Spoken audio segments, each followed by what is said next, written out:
29 তাৰিখ ৰাতি আনুমানিক 9:30 মান বজাত হাতীচৰ বিএসএফ কেম্পৰ বিএসএফ আমাৰ দেৱানেৰালগা গাঁৱত সোমাই যদে মদে তেওঁলোকক আমাৰ গাঁৱৰ মানুহবিলাকক আক্ৰমণ কৰিছে।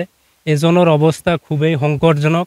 বৰ্তমান তেখেতক হাছিমাৰী জিলা চিকিৎসালয়ত ভৰ্তি কৰা হৈছে, ইয়াত ট্ৰিটমেণ্ট হৈ আছে।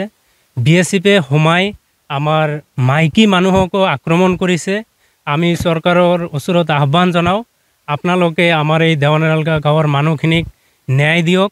বিএসএফে কিয় হঠাৎ আহি আমাৰ গাঁৱত সোমাই এনেকৈ বেয়াকৈ আক্ৰমণ কৰিলে, তাৰ কাৰণে আপোনালোকে আমাৰ এই গাঁৱৰ মানুহখিনিক ন্যায় দিয়ক, নিৰাপত্তা দিয়ক।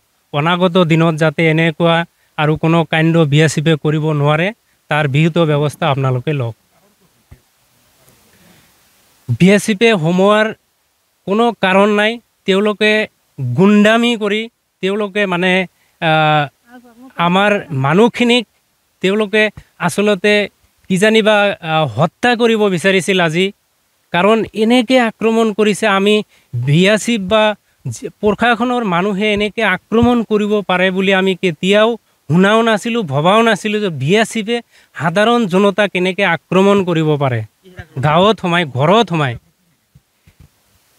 কোনো এই ল'ৰা যাক আক্ৰমণ কৰিলে, এই ল'ৰাজন গুৱাহাটীত দিন হাজিৰা কৰে। তেওঁ আজিয়ে ঘৰত আহিছে ঈদ খাবলৈ।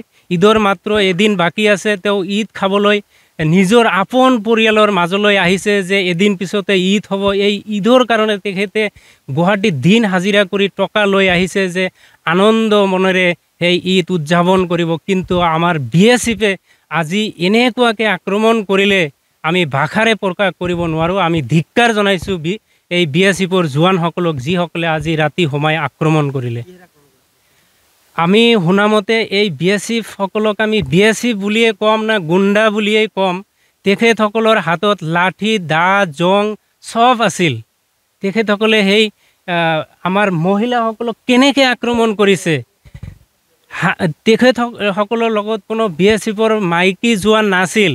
মতা জোৱানে কেনেকৈ মাইকীসকলক আক্ৰমণ কৰিব পাৰে, ইয়াত দুৰ্ভাগ্যজনক বিষয়।